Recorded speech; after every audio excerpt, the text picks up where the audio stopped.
পুলিশকে জীবন রক্ষার অধিকার দেয়া হয়েছে, স্বরাষ্ট্রমন্ত্রী। স্বরাষ্ট্রমন্ত্রী আসাদুজ্জামান খান কামাল বলেছেন, পুলিশদেরকেও জীবন রক্ষার অধিকার দেয়া হয়েছে। কেউ মারতে আসলে তাদেরও নিজেদেরকে রক্ষা করতে হবে।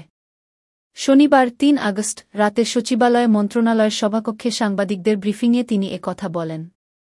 অসহযোগ আন্দোলন নিয়ে মন্ত্রী বলেন, যেহেতু শিক্ষার্থীদের দাবি পূরণ করা হয়েছে, তাদের এই অসহযোগ আন্দোলন তুলে নেওয়া উচিত। শিক্ষার্থীদের কোটা সংস্কারের দাবি মেনে নেওয়া হয়েছে।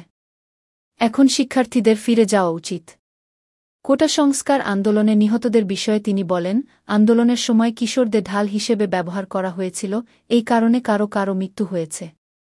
মন্ত্রী বলেন, আন্দোলনকারীরা কোটা আন্দোলনে নেই, তারা আর শিক্ষার্থীদের আন্দোলনে নেই।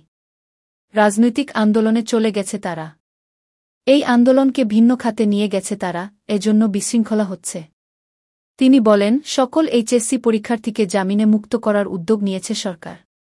তবে কারো বিরুদ্ধে স্পেসিফিক কোনো অভিযোগ যদি থাকে তাহলে তার বিরুদ্ধে আইন অনুযায়ী ব্যবস্থা নেওয়া হবে।